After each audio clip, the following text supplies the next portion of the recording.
Shungite, a fancy rock that people think will protect them from radio waves. The world of Rimworld is converting to 5G radio towers.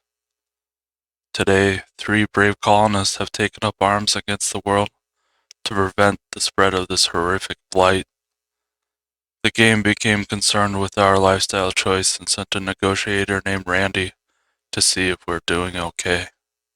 We have holed up in a mountain of the aforementioned wonder material to block the 5G radio waves. We shall see if this will be enough. The early preparations began with minimal issues. Our club president, Yoshi, he kept yelling about how the 5G waves would get us all. He kept saying, "It's gonna get us all sick, controlling our minds." The first days were spent deforesting the local area, planting crops. Mining operations commenced as scheduled with minimal problems, but there was a small bug issue in the neighboring cave, and we just simply chose to ignore it. The club worked diligently day and night to mine to the dense shungite. The negotiator got tired, however, of us ignoring his phone calls and decided to send in some delegates to inform us of his displeasure, leaving him on red. 3 individuals were surprised to find our bug infestation in the neighboring cave. An all-out brawl ensued, leaving 2 agents dead, the bug infestation destroyed, and the last agent alive to tell of what happened. Turns out the agent lied and said we had shot and killed his 2 fellow agents, leading us into a standoff that would last for the next 2 years. The local populace really began to grow worried of our fringe scientific beliefs and began to urge for aggressive negotiations in the form of burning our crops and attempting to forcibly remove us from our shungite fortress of solitude. Our resident park ranger had a timely response to this.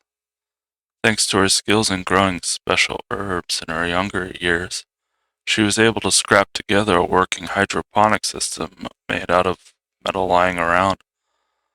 Honestly, it took me a bit longer than I'd like to admit to figure it out, and at one point I had actually kind of built a standing lamp instead of a sun lamp, but I digress.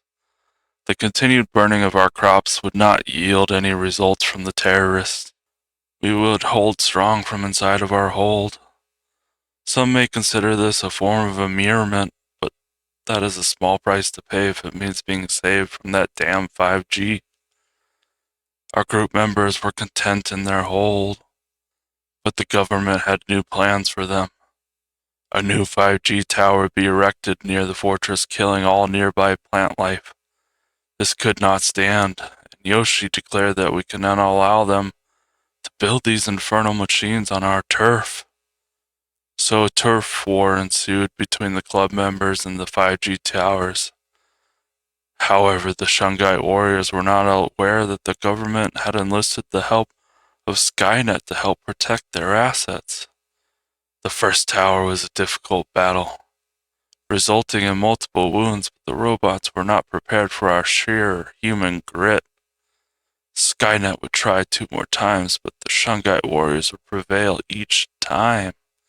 In fact, I think even Sarah Connor would be proud of our ability to fend off the robot menace. Randy was called in to deal with this once and for all, and his tactics were dirty. After convincing the local populace that the group was a cult and had stolen a large amount of atrazine to release into the local water supplies to turn everyone into gay frogs, Randy was given the green light to commit war crimes against the group in order to ferret them out and destroy them once and for all. Releasing a chemical gas into the air, he attracted a group of basement dwellers into the cave system near us.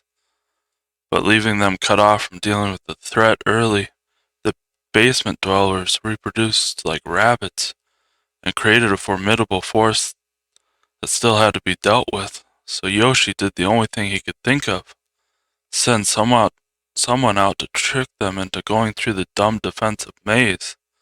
I'm not sure what lunatic decided a long track of spike traps this late into the game would be a good idea, but they may have been high during this portion of the playthrough.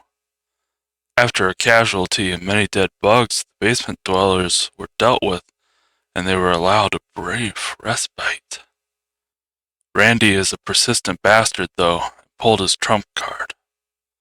5G was going to take over the world, and there were going to be no holdouts in the end.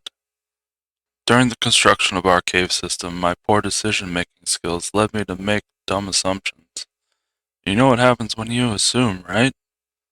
Makes an ass out of you and me. Turns out if you have an opening in a mountain and you build a roof over it, there's nothing to block drop pods from dropping in. I honestly thought the rest of the mountain would prevent some of the trajectory or something. I guess I should take some responsibility or something. Side tangent over. Randy would throw a SWAT team directly into our base. Our brave Shungite warriors fought valiantly, but alas were killed. They wanted to make their statement against the world of 5G and to live free of the perceived ailments brought by them. Honestly, it was kinda silly, but I honor their tenacity and will to survive. Was there a lesson to be learned by this? Yes. Do not build your mountain base where there are holes in it. Bad things happen. Most of all, if you made it through this drug-infused trip, I hope you have a wonderful day. And as always, I have to ask for the obligatory like and subscribe.